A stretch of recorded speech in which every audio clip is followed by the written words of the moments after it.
പക്ഷെ അന്ന് ഈ സംഭവം ഉണ്ടായ പള്ളി കമ്മിറ്റി അന്ന് ആ മീറ്റിങ്ങിനുണ്ടായിരുന്ന എല്ലാവരെയും അവിടെ പയ്യന്നൂർ സ്റ്റേഷനിൽ കൊണ്ട് ഞാൻ ചോദിക്കാൻ പറഞ്ഞു. അപ്പോൾ പയ്യന്നൂർ സ്റ്റേഷനിൽ കൊണ്ടുവന്ന് പ്രോപ്പറായിട്ട് ചോദിച്ചു. അന്ന് പള്ളിക്കുള്ളിൽ 2 മുസ്ലിംമാർ കിടന്നുറങ്ങുന്നുണ്ട്. അപ്പോൾ ഞാൻ അവരെ വിളിച്ച് സ്റ്റേഷനിൽ കൊണ്ടുവരാൻ പറഞ്ഞു. അവരെ പ്രോപ്പറായിട്ട് നേരിട്ട് ഞാൻ തന്നെ ചോദിച്ചു. അപ്പോൾ അവരൊന്ന് ഈ പള്ളീൻ്റെ കോമ്പൗണ്ടിൽ എന്തെങ്കിലും ബഹളം നടന്നതായിട്ടോ മറ്റോ കാണുന്നില്ല. അവർ കേട്ടിട്ടില്ല, മറ്റേ 2 ആളും കേട്ടിട്ടില്ല. CCTV പരിശോധിക്കുമ്പോൾ പള്ളിക്ക് മുമ്പിൽ ഒരു CCTV ഉണ്ട്. അത് പരിശോധിക്കുമ്പോൾ ഒരു കാറ് ഈ പറയുന്ന അന്ന് രാത്രി അവിടെ വന്ന് വളരെ സ്ലോ ചെയ്ത് ഓടിച്ചു പോകുന്നതായിട്ട് കാണുന്നുണ്ട്. പയ്യന്നൂർ വടക്കോട്ട് ഓടിച്ചു പോകുന്നതായിട്ട് കാണുന്നുണ്ട്. അപ്പോൾ കാറ് പിന്നെ ഒന്ന് ട്രേസ് ഔട്ട് ചെയ്യാൻ നോക്കി. ആ കാറ് നമ്മൾ ട്രേസ് ഔട്ട് ചെയ്തു. അപ്പോൾ നോക്കുമ്പോൾ അവരന്ന് എയർപോർട്ടിലേക്ക് വരുന്ന പാർട്ടിയാണ്. കാസർഗോഡ് മംഗലാപുരം എയർപോർട്ടിലേക്ക് കാസർഗോഡ് വഴി വരുന്ന പാർട്ടിയാണ്. അപ്പോൾ അതിലും വേറൊന്നും കാണുന്നില്ല. അപ്പോൾ ഇൻവെസ്റ്റിഗേഷൻ ക്രൈംബ്രാഞ്ചിന് കൊടുക്കാനുള്ള അവസ്ഥ എത്തി. എങ്കിലും അന്വേഷിക്കുമ്പോൾ നമുക്ക് മനസ്സിലായ കാര്യം, ഈ ഹക്കീമിൻ്റെ മരണത്തിന് മുമ്പ്, അതിൻ്റെ ഒരാഴ്ച മറ്റു മുമ്പ് ഹക്കീം ഭാര്യയെയും മകനെയും കൂടി മെഡിക്കൽ കോളേജ് കോഴിക്കോട് കൊണ്ടുപോയിട്ട് ബ്ലഡ് ടെസ്റ്റ് നടത്തിയിട്ടുണ്ട്. അപ്പോൾ ആ ബ്ലഡ് ടെസ്റ്റ് എലിഷ ടെസ്റ്റാണ് നടത്തിയിരിക്കുന്നത്. പക്ഷേ അതിലത് നെഗറ്റീവാണ്. അപ്പോൾ അത് ഹക്കീമിൻ്റെ ഭാര്യ പറഞ്ഞാണ് ഞങ്ങളവിടെ കോഴിക്കോട് മെഡിക്കൽ കോളേജിൽ പോയി എലിഷ ടെസ്റ്റ് നടത്തിയിരുന്നു. അപ്പോൾ നമ്മൾ ചോദിച്ചു, ഭാര്യ അടുത്ത് ചോദിച്ചു, നിങ്ങൾ തമ്മിൽ ഇപ്പോൾ ശാരീരിക ബന്ധം എന്തെങ്കിലും ഉണ്ടോ എന്ന് ചോദിച്ചപ്പോൾ അവർ പറഞ്ഞു ഒരുപാട് വർഷങ്ങളായിട്ടില്ല. അപ്പോൾ അത് ഇയാൾ കോഴിക്കോട് മെഡിക്കൽ കോളേജിൽ കൊണ്ടുപോയി ഭാര്യയുടെയും മകൻ്റെയും എലിഷ ടെസ്റ്റ് നടത്തണമെങ്കിൽ ഇയാൾക്ക് ഈ പറയുന്ന എയ്ഡ്സ് ഉണ്ടോ എന്നുള്ള സംശയം ഉണ്ടെന്നുള്ള സംശയം നമുക്ക്. അപ്പോൾ ഈ നേരത്തെ പറഞ്ഞ വിനോദ് കുമാറിനോട് പറഞ്ഞിട്ട് വിനോദ് കുമാർ എന്ന് കോഴിക്കോട് മെഡിക്കൽ കോളേജിൽ പോയി ഇയാളുടെ പേര് കൊടുത്ത് ഈ ഹക്കീം എന്ന പേര് പറഞ്ഞ് അവിടെ മുഴുവൻ സെർച്ച് നടത്തി അന്വേഷിക്കുമ്പോൾ ഇയാൾ കോഴിക്കോട് മെഡിക്കൽ കോളേജിൽ പോയി ഇയാൾ എലിഷ ടെസ്റ്റ് ആരോ അറിയാണ്ട് നടത്തിയിട്ടുണ്ട്. അത് വളരെ മുമ്പാണ്. അപ്പോൾ അതനുസരിച്ച് ഇയാളൊരു എയ്ഡ്സ് പേഷ്യൻ്റാണ്, ഒരു HIV പേഷ്യൻ്റാണ്. ഇയാളുടെ 8 ലക്ഷത്തിൻ്റെ രൂപ കടം വന്നതായിട്ട് നമുക്ക് കാണുന്നുണ്ട്. ഈ ഇയാളുടെ കണക്ക് പുസ്തകങ്ങൾ മുഴുവൻ ഈ പറയുന്ന ഹക്കീം എഴുതി സൂക്ഷിച്ചിരുന്ന പള്ളി കമ്മിറ്റിയുമായിട്ട് ബന്ധപ്പെട്ട കുറിയും മറ്റുമായിട്ടുള്ള എല്ലാ കണക്ക് പുസ്തകങ്ങളും ഈ ഹക്കീം മരിച്ച സ്ഥലത്ത് കൊണ്ടുപോയിട്ട് തീ കൊടുത്തിട്ടുണ്ട്. അപ്പോൾ അന്ന് ഈ മഹല്ല് കമ്മിറ്റീൻ്റെ പ്രസിഡന്റ് ഇതായിട്ട് ബന്ധപ്പെട്ട് പള്ളി കമ്മിറ്റിയുമായിട്ട് ബന്ധപ്പെട്ട് ഈ കുറി നടത്തുന്നതുമായിട്ട് ബന്ധപ്പെട്ടവരൊക്കെ കൊണ്ടുവന്ന് വളരെ എനിക്ക് തറവിട്ട് ചോദിച്ച് നമ്മൾ കാര്യങ്ങൾ കൊണ്ടുവന്നിട്ടുണ്ട്. അവരുടെ ടെലിഫോൺ ഡീറ്റെയിൽസ് നോക്കിയിട്ടുണ്ട്. അവർ പറഞ്ഞ സ്റ്റേറ്റ്മെൻറ്റ് മുഴുവൻ നമ്മൾ പരിശോധിച്ചിട്ടുണ്ട്. പക്ഷെ അതിലൊന്നും നമുക്ക് ഈ പറഞ്ഞ എന്തെങ്കിലും വ്യത്യാസമുള്ളതായിട്ട് കാണാൻ പറ്റിയില്ല. പക്ഷെ പിന്നീട് നമ്മൾക്ക് മനസ്സിലായത് ഈ പറയുന്ന ഹക്കീം സ്വയം ചെയ്യാനുള്ള ചാൻസ് ഉണ്ടോ എന്ന് നോക്കാൻ വേണ്ടി നമ്മൾ ഹക്കീമിൻ്റെ വളാഞ്ചേരിയുള്ള വീട്ടിൽ പോയിരുന്നു. അപ്പോൾ വളാഞ്ചേരിയുള്ള ഹക്കീമിൻ്റെ വീട്ടിൽ ഹക്കീമിൻ്റെ അനുജനാണ് ഇപ്പോൾ താമസിക്കുന്നത്. ഇയാൾ ഒരുപാട് കാലം മുമ്പ് അവിടെ നിന്ന് നാട് വിട്ടു പോകുന്നതാണ്. നാട് വിടാനുണ്ടായ കാരണം ഈ പോലീസ് അന്വേഷിക്കുമ്പോൾ ഇയാൾ അവിടെയും ഇതുമാതിരി ചിട്ടി നടത്തിയിട്ട് ഈ ചിട്ടിയുടെ ഒരുപാട് പൈസ ആൾക്കാർക്ക് കൊടുക്കാനുണ്ടായിട്ട് അന്ന് നാട് വിട്ടതാണ്. അതിനുശേഷം പിന്നെ അയാൾ പയ്യന്നൂർ വരെയും മതം മാറി ഹക്കീമാവുകയും ചെയ്തതാണ്. അപ്പോൾ ഈ ഹക്കീമിൻ്റെ അനുജനെ സംബന്ധിച്ചിടത്തോളം ഈ ഹക്കീം ഇതുമാതിരി പൈസ ഒരുപാട് ദൂർത്തടിച്ച് ചിലവാക്കുന്ന ആളും ആ പൈസ കൊടുക്കാൻ പറ്റാത്തതുകൊണ്ട് വേറെ ഏതെങ്കിലും രീതിക്ക് ഹക്കീം തന്നെ സ്വയം ചെയ്യാനുള്ളൊരു സാധ്യതയാണ് അനുജൻ പറഞ്ഞതിൻ്റെ വരികൾക്കിടയിൽ നിന്ന് ഞങ്ങൾക്ക് മനസ്സിലായത്. കാരണം ഈ പരിക്ക് പറ്റിയ ഒരാൾ ഈ പറഞ്ഞ പോലെ തന്നെ അവിടെ കൊണ്ടുപോയിട്ട് തീ കത്തിച്ച് കൊല്ലേണ്ട ഒരു ആവശ്യം ഈ പറഞ്ഞ കൊലയാളിക്കുണ്ടോ എന്നൊരു സംശയം വന്നു. അതിലൊന്ന് തോന്നിയത് കിണറിൻ്റെ അടുത്ത് വെച്ചുണ്ടായ അടിപിടി ബഹളം ഉണ്ടെങ്കിൽ വേണമെങ്കിൽ ഈ ഹക്കീമിനെ കിണറ്റിൻ്റെ ഉള്ളിലേക്ക് ഇട്ടാൽ മതി. ആ ഒരു സംഭവം ഉണ്ടായിട്ടില്ല. ഈ ഹക്കീമിനെ അടി കൊടുത്ത് കൊല്ലാനാണെങ്കിൽ കൊന്നതിന് ശേഷം ബോഡി അവിടെ ഇട്ടിട്ട് പോയാൽ മതി. അപ്പോൾ തോന്നിയത് ഹക്കീം മരിച്ചു എന്ന് ഉറപ്പ് വരുത്തേണ്ടത് ഹക്കീമിൻ്റെ മൊബൈൽ കണ്ടിട്ടും ചെരുപ്പ് കണ്ടിട്ടും ഹക്കീമിൻ്റെ ഷർട്ട് കണ്ടിട്ട് ആവണം എന്നുള്ളതാണ്. ഈ പറയുന്ന ഹക്കീം ഉപയോഗിച്ചിരുന്ന എല്ലാ കണക്ക് പുസ്തകങ്ങളും ഹക്കീമിനോടൊപ്പം അവസാനിച്ചിരിക്കുന്നു. ഹക്കീം ഒരു എയ്ഡ്സ് പേഷ്യൻ്റാണ്, HIV പേഷ്യൻ്റാണ്. ഹക്കീമിൻ്റെ കാലം ഇങ്ങനെ കൗണ്ട് ചെയ്ത് കുറഞ്ഞു വരുന്നതാണ്. എങ്കിലും ഈ കേസിൻ്റെ അന്വേഷണം നമ്മുടെ ക്രൈംബ്രാഞ്ചിന് കൊടുക്കുകയും ക്രൈംബ്രാഞ്ച് ഈ കേസ് അത് CBI കൊടുക്കുകയും ചെയ്തു. എന്തെങ്കിലും വേറെ എന്തെങ്കിലും ഉണ്ടെങ്കിൽ കണ്ടുപിടിച്ചോട്ടെ എന്നുള്ളതായിരുന്നു. പക്ഷേ പോലീസിൻ്റെ ഫൈൻഡിങ്സ് ഇതൊരു സൂയിസൈഡായിട്ടാണ്. അത് ഉറപ്പാക്കാൻ വേണ്ടി ഈ ശ്മശാനം നടത്തുന്ന ഈ തൃശ്ശൂർ ഐവർ മഠത്തിൻ്റെ അടുത്ത് ശ്മശാനം നടത്തുന്ന ഒരു വ്യക്തിയുണ്ട്. അപ്പോൾ അദ്ദേഹത്തോട് നമ്മൾ ഈ ശവശരീരം ദഹിപ്പിക്കുമ്പോൾ, കാരണം ഇത് തീ കൊളുത്തി മരിച്ചാണല്ലോ, തീ കത്തിച്ചതാണ്, ദഹിപ്പിക്കുമ്പോൾ തലയോടി പൊട്ടുപോകും. അപ്പോൾ അയാളുടെ അഭിപ്രായത്തിൽ ഒരുപാട് കേസ് കാണാമെന്നാണ് പറയുന്നത്. ഈ നമ്മൾ മരിച്ചതിന് ശേഷം ദഹിപ്പിക്കുന്ന സമയത്ത് ഈ ചൂട് കൊണ്ട് തലയോടി പൊട്ടാം, മറ്റു എല്ലുകൾ പൊട്ടുന്ന പോലെ തന്നെ തലയോട്ടിക്കും പൊട്ടലൊക്കെ അയാളുടെ അനുഭവത്തിൽ ഒരുപാട് കേസുകളുണ്ട്. ഇതുമായിട്ട് ബന്ധപ്പെട്ട് ഈ ഫോറൻസിക് പ്രൊഫസറെ ചോദ്യം ചെയ്തപ്പോൾ അദ്ദേഹം പറഞ്ഞത്, പലപ്പോഴും കേസുകളിൽ ഞങ്ങൾക്ക് ഒരു കൺക്ലൂസീവായിട്ട് ചിലപ്പോൾ പറയാൻ പറ്റാത്ത സന്ദർഭങ്ങളുണ്ട് എന്നുള്ള മട്ടിൽ അദ്ദേഹം പറഞ്ഞു നിർത്തി. അപ്പോൾ ഈ എയ്ഡ്സ് എനിക്ക് തോന്നുന്നു ഈ പറഞ്ഞ ഹക്കീമിൻ്റെ കാര്യത്തിൽ ഒരു കാരണമാണ്. ഈ കേസ് ഇപ്പോൾ CBI അന്വേഷിച്ചിട്ട് CBI കേസിൽ കോൺസ്പിറസി പറഞ്ഞിട്ട്, അതായത് ഇപ്പോൾ ഏകദേശം 2015 14 സംഭവം 13 സംഭവം 10 കൊല്ലമായിരിക്കുന്നു. ഇവനെ കൊല്ലാനൊരു ഗൂഢാലോചന നടത്തിയെന്ന് പറഞ്ഞ് 3 പേരെ അറസ്റ്റ് ചെയ്ത് ആ കേസോടെ നിൽക്കുകയാണ്. കൊല്ലാൻ പോയി എന്ന് പറയുന്ന ആരും അറസ്റ്റ് ചെയ്യാൻ പറ്റിയിട്ടില്ല. കൊല്ലാൻ ഗൂഢാലോചന നടത്തിയെന്ന് പറഞ്ഞുള്ള അറസ്റ്റ് എനിക്ക് തോന്നുന്നു ഞാൻ ആദ്യമായിട്ട് കാണുകയാണ്. ഇത് ഞാൻ പറയുമ്പോൾ മറ്റൊരു കാര്യം കൂടി ഞാൻ പറയാൻ സൂചിപ്പിക്കുന്നത്, നമ്മുടെ ബിനാനിപുരം പോലീസ് സ്റ്റേഷൻ എറണാകുളം ജില്ലയിൽ ഞാനിവിടെ ആലുവ DSP ആയിരിക്കുമ്പോൾ ആലുവ DSPൻ്റെ കീഴിൽ വരുന്ന ബിനാനിപുരം ഒരു ഇൻഡസ്ട്രിയൽ ബെൽറ്റാണത്. അവിടെ ഒരു ദിവസം നോക്കുമ്പോൾ ഒരാൾ ഫോണിൽ വിളിച്ച് പറഞ്ഞൊരു കാറ് കത്തുന്നു. ബിനാനിപുരം SI ഉടനെ ഇമ്മീഡിയറ്റ് ആയിട്ട് സ്ഥലത്ത് പോയി കാറ് ഫയർഫോഴ്സിനെ അറിയിച്ചു. ഇവർ കുറേ വെള്ളമൊക്കെ കുരു ഒഴിച്ചെങ്കിലും കടത്താൻ പറ്റിയില്ല. ബോഡി ഐലൻഡായ ബോഡി ചാർഡായി പോയി, കരിഞ്ഞു പോയി. എന്നെ വിളിച്ചു പറഞ്ഞു. ഞാനും പോയി സ്ഥലമൊക്കെ കണ്ടു. ആലുവ CI വന്നിരുന്നു. ഈ കേസിൻ്റെ ഇൻവെസ്റ്റിഗേഷൻ നടത്തുമ്പോൾ ആരെങ്കിലും ഇത് മനഃപൂർവ്വം തീ കൊടുത്തതാണെന്നാണ് ഈ മരിച്ചയാളുടെ ഭാര്യയുടെ സംശയം. അപ്പോൾ മരിച്ചയാളുടെ ഭാര്യ അന്ന് സെൻറ്റ് സേവിയേഴ്സ് കോളേജ് ഉണ്ട് ആലുവ, അതിൻ്റെ ഓപ്പോസിറ്റ് ഒരു കട നടത്തുകയാണ്. അവരുടെ പേരും മരിച്ചയാളുടെ പേരും പറയുന്നില്ല. അപ്പോൾ ഇതിനെപ്പറ്റി നമ്മൾ അന്വേഷിച്ച് നോക്കുമ്പോൾ ആ മരിച്ച ആളുടെ അതൊരു സൂയിസൈഡായിരുന്നു. നോക്കുമ്പോൾ അയാൾ ഈ പറഞ്ഞ അമൃത ഹോസ്പിറ്റലിൽ പോയിട്ട് HIV ടെസ്റ്റ് നടത്തിയിട്ട് HIV ടെസ്റ്റിൽ അയാൾ പോസിറ്റീവായിരുന്നു. അപ്പോൾ ഇത് വെച്ച് അയാളുടെ ഭാര്യനോട് ചോദിക്കുമ്പോൾ അയാൾ നേരത്തെ ഒരു HIV ടെസ്റ്റ് ഒരു പ്രൈവറ്റ് ലാബിൽ നടത്തിയിട്ട് അത് പോസിറ്റീവ് ആയതുകൊണ്ട് അത് കൺഫേം ചെയ്യാൻ വേണ്ടി അമൃത ഹോസ്പിറ്റലിൽ പോയി HIV ടെസ്റ്റ് നടത്തി തിരിച്ചു വരുന്ന വഴിയാണ് അത് കൺഫേംഡ് ആയതുകൊണ്ട് അയാൾ ഈ കാറ് സീറ്റ് ബെൽറ്റ് ഇട്ടിരുന്നു, തീ കൊളുത്തി മരിച്ചത്. അപ്പോൾ ചില കേസുകൾ എനിക്കൊണ്ട് ഞാൻ പറഞ്ഞു വരുന്നത് പോലീസിനെ കുഴക്കുന്ന ഇതുമാതിരി ഒരുപാട് സൂയിസൈഡ് ഉണ്ട്. എനിക്കൊണ്ട് ചേർപ്പിൽ അങ്ങനെ സൂയിസൈഡ് ഉണ്ട്, പാലക്കാട് ഒരു സൂയിസൈഡ് ഉണ്ട്. പലപ്പോഴും നമ്മൾ തന്നെ അത്ഭുതപ്പെട്ടു പോകും. പോലീസിനെ പലപ്പോഴും ബുദ്ധിമുട്ടിക്കുന്ന, പോലീസിനെ ചിന്താകുഴപ്പത്തിലാക്കുന്ന, പോലീസ് ഒരു ഫൈൻഡിങ്സിലൊക്കെ എത്താൻ ബുദ്ധിമുട്ടുന്ന ചില കേസുകൾ. ചേർപ്പിലുള്ള കേസ് കൂടി ഞാൻ ചെറുതായിട്ടൊന്ന് സൂചിപ്പിക്കാം. ചേർപ്പിലുള്ളൊരു കേസിൽ ഒരാൾ തലവഴി പെട്രോൾ ഒഴിച്ച് തീ കൊളുത്തുന്നു, റോഡിൽ വെച്ചിട്ടാണ്. റോഡെന്ന് പറഞ്ഞാൽ പഞ്ചായത്ത് റോഡാണ്. അയാൾ മരിക്കുന്നതിന് മുമ്പ് ആൾക്കാരെ കൂടി തീ കെടുത്തി ഹോസ്പിറ്റലിൽ കൊണ്ടുപോകുന്നു. അപ്പോൾ അയാളുടെ മൊഴി, പരിചയമില്ലാത്ത ആരോ വന്ന് എൻ്റെ തലയിൽ കൂടി പെട്രോൾ ഒഴിച്ച് തീ കൊളുത്തിയെന്നാണ്. അതിൻ്റെ ഫോറൻസിക് പ്രൊഫസർ നമ്മൾ ചോദിച്ചിരുന്നു. അന്ന് എനിക്കൊണ്ട് DIG ബാബുരാജ് സാറാണെന്ന് തൃശ്ശൂരുള്ളത്. അദ്ദേഹം പറഞ്ഞിട്ട് ഞാനും ഈ സ്ഥലത്ത് പോയി നോക്കിയിരുന്നു. എൻ്റെ ഓർമ്മയിലേക്ക് ഇപ്പോൾ ഒന്നുകൂടി ഞാൻ പറയുന്നതാണ്. പക്ഷെ അത് അന്വേഷിച്ച് കഴിയുമ്പോൾ ആദ്യത്തെ ഒരു ചോദ്യം നമ്മുടെ ഫോറൻസിക് പ്രൊഫസർ ചോദിച്ചത്, ഈ പറഞ്ഞ ഉപയോഗിച്ചിരിക്കുന്ന പെട്രോൾ തലവഴിയാണോ ഒഴിച്ചില്ല അദ്ദേഹത്തേക്ക് ഒഴിച്ചിട്ടതാണോ എന്നാണ്. പിന്നെ നമ്മൾ പാറി ഒഴിക്കാനൊക്കെ പറയില്ല, അങ്ങനെ ഒഴിച്ചാണോ എന്നാണ്. അപ്പോൾ ഇത് തലവഴി ഒഴിച്ച പെട്രോളായിരുന്നു. അപ്പോൾ അന്ന് ഫോറൻസിക് പ്രൊഫസർ പറഞ്ഞു, ഇങ്ങനെ ലൈവായിട്ട് മരിച്ചതാണ്, സംശയമില്ല, മറ്റേ കാർബണിൻ്റെ പാർട്ടിക്കിൾസും മറ്റുമൊക്കെ ഇങ്ങനെ ട്രക്കിയിലും മറ്റുമൊക്കെ ഉണ്ട്, അപ്പോൾ അതിൽ സംശയമില്ല. പക്ഷേ ഇയാൾ തലവഴി പെട്രോൾ ഒഴിച്ച് തീ കൊടുത്തണമെങ്കിൽ സാധാരണ ഒരു സൂയിസൈഡ് ചെയ്യുന്ന ഒരാൾക്ക് ചെയ്യാൻ പറ്റും. ഇപ്പം ഞാൻ വേറൊരാളുടെ ദേഹത്ത് പെട്രോൾ ഒഴിക്കുകയാണെങ്കിൽ ഇങ്ങനെ ഒഴിച്ചിട്ട് തീ കൊടുത്താറാണ് പതിവ്, അതിന് ചാൻസ് ഉള്ളൂ. അത് അന്വേഷിച്ച് കഴിഞ്ഞപ്പോൾ ഇയാൾ ഒരുപാട് പേർക്ക് പൈസ കൊടുക്കാൻ ബാക്കിയുണ്ട്.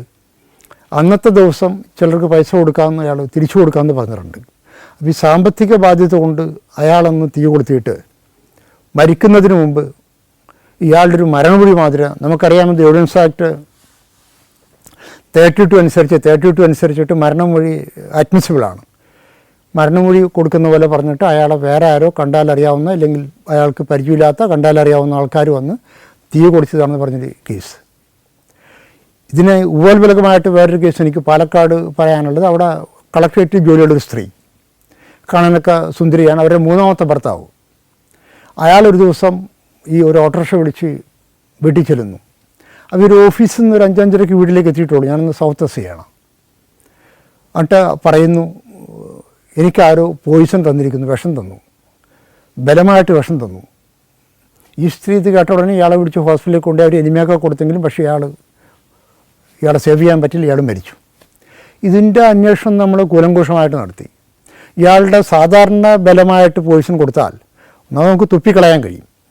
ഇനി ബലമായിട്ട് വായ അമർത്തിപ്പിടിക്കുകയാണെങ്കിലും ഈ ചുണ്ടിലൊക്കെ 2 ലിപ്സിലും, അപ്പർ ലിപ്സിലും ലോവർ ലിപ്സിലും മിക്കപ്പോഴും ചിലപ്പോൾ നാവിലൊക്കെ പല്ലിൻ്റെ പാടോ നമ്മുടെ നഖത്തിൻ്റെ പാടോ അമർത്തിൻ്റെ പാടോ ഒക്കെ കാണും. പക്ഷെ അങ്ങനെയുള്ള യാതൊരു പാടും ഇയാളുടെ ലിപ്സിൽ നിന്നോ ചുണ്ടിൽ നിന്നോ മറ്റോ കിട്ടിയിട്ടില്ല. അപ്പോൾ പിന്നീട് അന്വേഷിച്ച് കഴിയുമ്പോൾ നമ്മൾ ഈ പോയിസൻ്റെ കുപ്പിയും മറ്റൊക്കെ ഓട്ടോറിക്ഷക്കാരൻ്റെ എവിടെ നിന്നാണ് ഓട്ടോറിക്ഷ കയറുമെന്ന് ചോദിച്ചു. അത് പകലാണ് സംഭവം. ഈ 5-5:30 മണിയോട് കൂടിയാണ് ഇയാൾ വിട്ടിച്ചിരുന്നത്. മുഴുവൻ അന്വേഷിച്ച് നടന്നപ്പോൾ ഇയാൾ അവിടെ ഈ പെസ്റ്റിസൈഡ്, ഇയാൾ ഉപയോഗിച്ചിരുന്ന പെസ്റ്റിസൈഡ് മേടിച്ച കട കണ്ടുപിടിക്കാനും അവരെ കണ്ട് ചോദിച്ച് കൊണ്ടുവരാനും ഏകദേശം ഇയാളുടെ രൂപമാണ് അവർ അന്ന് കടക്കാരൻ നമ്മൾക്ക് തന്നിരുന്നത്. പക്ഷേ ഇയാളുടെ ഫോട്ടോ നമ്മൾ കാട്ടി കൊടുത്തെങ്കിൽ അവർക്ക് ഐഡൻറ്റിഫൈ ചെയ്യാൻ പറ്റില്ല. ഇയാളുടെ ഏകദേശം ഈ പറയുന്ന പോലെയുള്ള ഒരാൾ ആണ് വന്ന് മേടിച്ചാണെന്ന് പറഞ്ഞത്. പക്ഷെ അത് ഈ പറഞ്ഞ പോലെ തന്നെ ഒരു സൂയിസൈഡായിരുന്നു. അപ്പോൾ ഈ പല കേസിലും പലപ്പോഴും പോലീസിനെ പോലീസിന് പലപ്പോഴും കൃത്യമായൊരു നിഗമനത്തിലെത്താൻ കഴിയാത്ത ഒരുപാട് കേസുകളുണ്ട്. പലപ്പോഴും സാധാരണക്കാർ വന്നിരുന്ന് പറയുമ്പോൾ പലപ്പോഴും TV ചാനലിലും മറ്റു പത്രക്കാരോടും പല പത്രക്കാരും ഇതിനെപ്പറ്റി വന്ന് പറയുമ്പോൾ ഒരുപക്ഷെ നമ്മൾക്ക് തന്നെ അതിനൊരു കൃത്യമായ മറുപടി കൊടുത്താൽ വിശ്വസിക്കുന്നൊരവസ്ഥയല്ല പല കേസിലും പലപ്പോഴും നമ്മൾ കാണുന്നതാണ്. പക്ഷെ പലപ്പോഴും സത്യം ഈ പോലീസിൻ്റെ ഇൻവെസ്റ്റിഗേഷൻ അനുസരിച്ച് വരുന്ന രീതികളതായിരിക്കും. 20-ാം നൂറ്റാണ്ട് സംഭവ ബഹുലമായ 100 വർഷങ്ങളുടെ ക്രമാനുഗതമായ ദൃശ്യാവിഷ്കാരം 2 പെൻഡ്രൈവുകളിൽ. സമഗ്ര ഗവേഷണത്തിലൂടെ തയ്യാറാക്കിയ വിവരണം, അത്യപൂർവമായ ദൃശ്യങ്ങൾ, ഓരോ വിദ്യാലയത്തിനും ഓരോ ചരിത്ര കുതികിക്കും അമൂല്യ സ്വത്താവുന്ന പെൻഡ്രൈവുകൾ. 20-ാം നൂറ്റാണ്ട് ഉടൻ സ്വന്തമാക്കാൻ 99954442 എന്ന നമ്പറിലേക്ക് TC എന്നീ 2 അക്ഷരങ്ങൾ SMS ചെയ്യുക. 1998 തൃശ്ശൂർ ജില്ലയിൽ പുതുക്കാട് പോലീസ് സ്റ്റേഷനുണ്ട്. അവിടെ നിന്ന് 2 കിലോമീറ്റർ മാറിയിട്ട് കണ്ണമ്പത്തൂർ എന്ന് പറഞ്ഞ സ്ഥലമുണ്ട്. അത് ഹൈവേൻ്റെ കിഴക്ക് വശത്തായിട്ട് വരും. തൃശ്ശൂർ എറണാകുളം ഹൈവേയുടെ കിഴക്ക് വശത്തായിട്ട് വരും. അപ്പോൾ അവിടെ ഷീബ എന്ന് പറഞ്ഞൊരു പെൺകുട്ടി ഈ പുതുക്കാട് ഈ പറഞ്ഞ ഹൈവേൻ്റെ അടുത്തുള്ള പള്ളത്ത് ജ്വല്ലറി എന്ന് പറഞ്ഞൊരു സ്ഥാപനത്തിൽ ജോലി എടുത്തിരുന്നു. ഒരു പള്ളത്ത് രാജൻ്റെ ജ്വല്ലറിയാണത്. ഈ പെൺകുട്ടിക്കൊരു 20-21 വയസ്സ് വരും. അപ്പോൾ 98 ഈ പൂജ വെപ്പായിട്ട് ബന്ധപ്പെട്ട് ഈ പെൺകുട്ടി ഒരു ദിവസം നേരത്തെ വീട്ടിലേക്ക് പോയി. കുറച്ച് നേരത്തെ വീട്ടിലേക്ക് പോകണം, ഈ കണ്ണമ്പത്തൂർക്ക് പോവുകയാണ്. അപ്പോൾ സാധാരണ ഈ കുട്ടി അവിടെ നിന്ന് നടന്നാണ് പോകാറ്. 2 കിലോമീറ്ററിനടുത്തേ വരുള്ളൂ. ഈ ജ്വല്ലറിയിൽ നിന്ന് കഷ്ടിച്ച് 2 കിലോമീറ്റർ ഉണ്ടാവുള്ളൂ. അപ്പോൾ അവിടെ നിന്ന് നടന്നു പോയിട്ട് ഒരു 1-1.5 കിലോമീറ്റർ കഴിഞ്ഞാൽ പിന്നെ ഒരു 1/2 കിലോമീറ്ററോളം റബ്ബർ എസ്റ്റേറ്റിൻ്റെ ഉള്ളിൽ കൂടി നടന്നു പോകാം. എളുപ്പത്തിൽ വീട്ടിലേക്ക് പോകാനുള്ള വഴി അതാണ്. എസ്റ്റേറ്റിൻ്റെ ഉള്ളിൽ കൂടി നടന്നത് ക്രോസ് ചെയ്ത് കഴിഞ്ഞാൽ ഈ കുട്ടീൻ്റെ വീട്ടിലേക്ക് എത്തും. അപ്പോൾ ഈ കുട്ടീൻ്റെ വീട്ടിൽ അച്ഛൻ, അമ്മ, അനുജൻ ഒക്കെ ഉണ്ട്, ചേച്ചിയുണ്ട്. അപ്പോൾ ഈ കുട്ടി വീട്ടിലെത്തിയിട്ടില്ല എന്നൊരു പരാതി. രാത്രിയായിട്ടും കുട്ടി വീട്ടിലെത്തിയിട്ടില്ല. ഇവർ കുറേ നേരം വൈകി വന്നതുകൊണ്ട് പരിസരത്തൊക്കെ അന്വേഷിച്ചു, കുട്ടിയെ കാണുന്നില്ല. ഈ ജ്വല്ലറി കടേൻ്റെ ഉടമസ്ഥനെ വിളിച്ചു ചോദിച്ചു. അപ്പോൾ അയാളെ കടയിൽ ചോദിച്ചിട്ട് പറഞ്ഞു ഈ കുട്ടി നേരത്തെ ഇറങ്ങിയിട്ടുണ്ട്, കട അടയ്ക്കുന്നവർ നിന്നിട്ടില്ല, നേരത്തെ പോന്നിട്ടുണ്ടെന്ന് പറഞ്ഞു. അപ്പോൾ വീട്ടുകാരൊക്കെ അന്വേഷണമായി. പോലീസ് സ്റ്റേഷനിലൊക്കെ വന്ന് പറഞ്ഞു. പോലീസ് സ്റ്റേഷനിലുള്ള ആൾക്കാർ ഇതോട് ഈ കുട്ടീനെ പറ്റി ഒന്ന് അന്വേഷിക്കാൻ പറഞ്ഞു, വേറെ ആരെങ്കിലുമായിട്ട് അടുപ്പമുണ്ടോ. അപ്പോൾ സാധാരണ പോലീസ് സ്റ്റേഷനിൽ കേസ് വന്നാൽ പെൺകുട്ടികൾ മിസ്സായെന്ന് പറഞ്ഞാൽ ഏതെങ്കിലും കാമുകിൻ്റെ കൂടെ ഒളിച്ചോടി പോയിട്ടുണ്ടോ, ആരെങ്കിലുമായിട്ട് അടുപ്പത്തിലാണോ പരിചയത്തിലാണോ എന്നൊക്കെ ഒന്ന് അന്വേഷിക്കാൻ വേണ്ടി സാധാരണ മട്ടി പറയും. അത് ചിലപ്പോഴൊക്കെ ഒരു കേസ് എടുക്കാനുള്ള ഒരു ബുദ്ധിമുട്ട്, ഹെസിറ്റേഷൻ കൊണ്ടാവും. ഇല്ലെങ്കിൽ ചിലപ്പോൾ അതിന് വേണ്ടി ഒരു ടൈം വേസ്റ്റ് ചെയ്യേണ്ട. കാരണം കുട്ടി പ്രായപൂർത്തിയെത്തിയ കുട്ടിയാണ്. ആരുടെങ്കിലും കൂടെ പോയിട്ടുണ്ടെങ്കിൽ പിന്നെ അവർക്കൊന്നിച്ച് ജീവിക്കാവുന്നതാണ്. അപ്പോൾ അതൊക്കെ ഒന്ന് അന്വേഷിച്ചിട്ട് വരാൻ വേണ്ടി പറഞ്ഞേൽപ്പിച്ചു. ഏതായാലും അതിനെപ്പറ്റിയൊക്കെ ഒരു വീട്ടുകാരൊക്കെ അന്വേഷിച്ചു. പക്ഷേ കുട്ടി വീട്ടിലേക്കാണ് പോയിരിക്കാമെന്നാണ് ഈ കടേൻ്റെ ഉടമസ്ഥൻ പറയുന്നത്. പിറ്റേ ദിവസം രാവിലെയും കുട്ടിയെപ്പറ്റി വിവരമൊന്നുമില്ല. അങ്ങനെ പോലീസ് ഒരു കേസ് രജിസ്റ്റർ ചെയ്തു മിസ്സിങ്ങിന്. ഈ പെൺകുട്ടിനെ കാണുന്നില്ല എന്ന് പറഞ്ഞൊരു കേസ് രജിസ്റ്റർ ചെയ്തു. അപ്പോഴും പോലീസിൻ്റെ ഉള്ളിലുണ്ടായിരുന്ന ഒരു സംശയം ഈ കുട്ടി ആരെങ്കിലുമായിട്ട് അടുപ്പത്തിലായിട്ട് അവരുടെ കൂടെ പോയി കാണും എന്നുള്ളതായിരുന്നു. അപ്പോൾ പോലീസ് സാധാരണ മറ്റുള്ള ഇൻവെസ്റ്റിഗേഷൻ നടത്തി കടയിലൊക്കെ പോയി അന്വേഷിച്ചു. ഈ പെൺകുട്ടീൻ്റെ കൂട്ടുകാരോടൊക്കെ ചോദിച്ചു ആരെങ്കിലുമായിട്ട് അടുപ്പത്തിലാണോ, അപ്പോൾ ഈ കുട്ടി അങ്ങനെ ആരെങ്കിലുമായിട്ട് പരിചയത്തിലാണ്, സ്നേഹത്തിലാണെന്നൊരു ഇൻഫർമേഷൻ പോലീസിന് കിട്ടിയില്ല. അപ്പോൾ റുട്ടീൻ ഇൻവെസ്റ്റിഗേഷനായിട്ട് അങ്ങ് പോവുകയാണ്. ക്രൈം കാർഡൊക്കെ റെഡിയാക്കി അയക്കുമ്പോൾ ഒരു കുട്ടി മിസ്സിംഗ് ആണെന്ന് അറിഞ്ഞാൽ ഈ കുട്ടീൻ്റെ പേരും ഈ കുട്ടീൻ്റെ ഐഡൻറ്റിഫിക്കേഷൻ മാർക്സും, ഉയരം, നിറം, മറ്റ് തിരിച്ചറിയാനുള്ള മാർക്സ്, കാണാണ്ടാവുന്ന സമയത്ത് ധരിച്ചിരിക്കുന്ന ഡ്രസ്സിൻ്റെ നിറം, ഏത് ടൈപ്പ് ഡ്രസ്സാണ് ധരിച്ചിരിക്കുന്നത്, ഇതൊക്കെ വെച്ചിട്ട് അടുത്ത പോലീസ് സ്റ്റേഷനിലേക്കും മറ്റ് ജില്ലകളിലേക്കും നമ്മളൊരു ക്രൈം കാർഡെന്ന് പറയും, ഒന്ന് തയ്യാറാക്കി അയക്കും. വയർലെസ് മെസ്സേജ് പോവും. അതൊക്കെ റൂട്ടീനായിട്ട് പോയി. ഇതിനോടൊപ്പം തന്നെ നമുക്ക് DCRBക്ക് റിപ്പോർട്ട് നമ്മൾ കൊടുക്കും. ഈ കുട്ടി മിസ്സിംഗ് ആണെന്ന് പറഞ്ഞിട്ട് report district crime records bureau പോവും. DCRBയിൽ നിന്നും ഇത് സ്റ്റേറ്റ് ക്രൈം റെക്കോർഡ്സ് ബ്യൂറോ ട്രിവാൻഡ്രത്തിന് പോവും. യൂഷ്വലി അത് നാഷണൽ ക്രൈം റെക്കോർഡ്സ് ബ്യൂറോ ഡൽഹിക്കും നമ്മൾ അയച്ചു കൊടുക്കും. ഞാൻ നേരത്തെ സൂചിപ്പിച്ചാണത്. അപ്പോൾ ഇൻവെസ്റ്റിഗേഷൻ നടന്നുകൊണ്ടിരിക്കുമ്പോൾ ഈ പെൺകുട്ടി നടന്നു പോകുന്ന കണ്ടവരുണ്ട്. അവിടെ അടുത്തൊരു ചായക്കടയുണ്ട്. ഈ പെൺകുട്ടീൻ്റെ വീടിൻ്റെ അവിടെ നിന്ന് ഒരു 1/2 കിലോമീറ്റർ, ഒരു 3/4 കിലോമീറ്റർ മാറി ഒരു ചായക്കടയുണ്ട്. അപ്പോൾ ഈ കുട്ടി അതിൽ നടന്നു പോകുന്നത് കണ്ടവരുണ്ട്, പക്ഷേ വീട്ടിലേക്ക് എത്തിയിട്ടില്ല. അപ്പോൾ പിന്നീട് പോലീസിൻ്റെ ഇൻവെസ്റ്റിഗേഷൻ ഈ കുട്ടി മിസ്സാവുന്നത് ഈ പറഞ്ഞിരിക്കുന്ന ചായക്കട കഴിഞ്ഞതിന് ശേഷം ഈ കുട്ടീനെ അവസാനമായിട്ട് നടന്നു പോകുന്ന ആൾ കണ്ടു എന്ന് പറയുന്ന സ്ഥലത്തിൻ്റെ അവിടെ നിന്നും കുട്ടീൻ്റെ വീട്ടിലേക്ക് എത്താനുള്ള ആ ദൂരത്തിനടക്കാണ് ഈ കുട്ടി മിസ്സായിരിക്കുക. അപ്പോൾ പോലീസിൻ്റെ സംശയം ഈ കുട്ടീൻ്റെ വീട്ടുകാരിലേക്ക് എത്തി. ഈ കുട്ടീൻ്റെ അച്ഛൻ ഇനി മറ്റേ ബ്രദറൊക്കെ കൂടി ഈ കുട്ടി എന്തെങ്കിലും ഉപദ്രവിച്ചിട്ടുണ്ടോ, ഇല്ല അവിടെ പോയതിന് ശേഷം വേറെ ആരെങ്കിലും കൂടെ ഈ കുട്ടി വീട് വിട്ടിറങ്ങി പോകുന്ന പോലെ ഒളിച്ചോടി പോയിട്ടുണ്ടോ. അപ്പോൾ ഒരുപാട് സംശയങ്ങൾ പോലീസിൻ്റെ മനസ്സിലുണ്ട്. അതോടൊപ്പം തന്നെ അയൽവാസികൾക്കും ചില സംശയങ്ങളൊക്കെ വന്നു. അപ്പോൾ പിന്നെ ആ പരിസരത്ത് കാണപ്പെട്ട വണ്ടികൾ അതൊക്കെ വന്നു പോയിട്ടുണ്ട് എന്നുള്ളതിനെപ്പറ്റി അന്വേഷണം. അപ്പം അങ്ങനെ ഇൻവെസ്റ്റിഗേഷൻ നടന്നുകൊണ്ടിരിക്കുമ്പോൾ ഒരു ഇൻഫർമേഷൻ കിട്ടുന്ന ഒരു ബെൻസ് കാർ അവിടെ വന്നിരുന്നു. അവിടുത്തെ ഒരു ടൈൽ ഫാക്ടറിൻ്റെ ഉടമസ്ഥൻ ആ ബെൻസ് കാറിൻ്റെ പടിയിലിങ്ങനെ കാല് ചവിട്ടി നിൽക്കുന്ന കണ്ടു എന്നൊരു ഇൻഫർമേഷൻ ഉണ്ടായി. അപ്പോൾ ഇതിൻ്റെ ഇൻവെസ്റ്റിഗേഷനായിട്ട് ബന്ധപ്പെട്ട് ഞാനന്ന് 98 വലപ്പാട് സി ആണ്. മണിയനുണ്ട്, മണിയൻ ഒല്ലൂർ സി ആണ്. ശശികുമാർ അദ്ദേഹം ചേർപ്പ് സി ആണ്. അപ്പോൾ എല്ലാവരും കൂടി കൂട്ടി ഒരു ഇൻവെസ്റ്റിഗേഷൻ ടീം അന്ന് ഫോം ചെയ്തു. ഇതിനെപ്പറ്റി പരാതിയായി. അപ്പോൾ നാട്ടുകാരുടെ ഒരു ആക്ഷൻ കമ്മിറ്റി ഈ കുട്ടിനെ കാണുന്നില്ല എന്ന് പറഞ്ഞിട്ട് കണ്ടുപിടിക്കാനുള്ളൊരു ശ്രമം പോലീസിൻ്റെ ഭാഗത്തുനിന്ന് ഊർജിതമാക്കണം എന്ന് പറഞ്ഞിട്ടൊരു ആക്ഷൻ കമ്മിറ്റി നാട്ടുകാർ ഫോം ചെയ്തു. അപ്പോൾ പുതുക്കാട് പോലീസ് സ്റ്റേഷൻ പരിധിയിലായതുകൊണ്ട് നാട്ടുകാർ ഒരു പോലീസ് സ്റ്റേഷൻ മാർച്ച് പുതുക്കാട് സ്റ്റേഷനിലേക്കൊക്കെ വെച്ചു. അപ്പോൾ ആ പ്രോസസ്സ് അങ്ങനെ നടന്നുകൊണ്ടിരിക്കുകയാണ്. അപ്പോൾ ഇതായിട്ട് ബന്ധപ്പെട്ടപ്പോൾ പോലീസിൻ്റെ ഇൻവെസ്റ്റിഗേഷൻ ക്വൈറ്റ് നാച്ചുറൽ കുറേ കൂടി ടൈറ്റനായിട്ട് പോയി. അപ്പോൾ ഈ കുട്ടീൻ്റെ അച്ഛനെ വിളിച്ച് ചോദിച്ചു, ബ്രദറിനെ വിളിച്ച് ചോദിച്ചു, അമ്മനെ വിളിച്ച് ചോദിച്ചു. അപ്പോൾ അവരുടെയൊക്കെ സംസാരത്തിൽ നിന്ന് ഈ കുട്ടി വീട്ടിലെത്തിയതായിട്ടൊരു ഇൻഫർമേഷൻ നമുക്കില്ല. അപ്പോൾ നാട്ടുകാർക്ക് ചില അഭിപ്രായ വ്യത്യാസങ്ങളും ഈ വീട്ടുകാരെ പറ്റിയുണ്ട്. അപ്പോൾ അത് കണക്കിലെടുത്തിട്ടാണ് പോലീസ് ഈ ഒരു രീതിക്കുള്ള ഇൻവെസ്റ്റിഗേഷൻ കൂടി നടത്തിക്കൊണ്ടിരിക്കുന്നത്. അപ്പോൾ പിന്നത്തെ സംശയം ഈ ജ്വല്ലറി ഉണ്ട്, ജ്വല്ലറിൻ്റെ ഉടമസ്ഥൻ. അപ്പോൾ അദ്ദേഹത്തിന് നമുക്ക് സംശയമായി. അപ്പോൾ നോക്കുമ്പോൾ അന്ന് സ്ഥലത്ത് കാണപ്പെട്ടു എന്ന് പറയുന്ന ആളുകൾ പറയുന്ന ആ ബെൻസ് കാറിൻ്റെ ഉടമസ്ഥനും ഈ പറയുന്ന ജ്വല്ലറി ഷോപ്പിൻ്റെ ഉടമസ്ഥനും അടുത്ത സുഹൃത്തുക്കളാണ് അവർ. ലയൺസിൻ്റെ മെമ്പേഴ്സാണ്. അപ്പോൾ അവരൊക്കെ കൂടി ഒന്നിച്ച് കൂടാറുണ്ട്. അപ്പോൾ അവരുടെ കൂടെ തന്നെ ഒരു ഭവദാസുണ്ട്, ഡോക്ടർ ജോണിയുണ്ട്, അങ്ങനെ മറ്റുള്ള കുറച്ച് പേരൊക്കെ ഉണ്ട്. ഇവരൊക്കെ അടുത്ത സുഹൃത്തുക്കളാണ്. അപ്പോൾ ഇവരൊക്കെ ഈ സംശയത്തിൻ്റെ പരിധിയിലേക്ക് വരികയാണ്.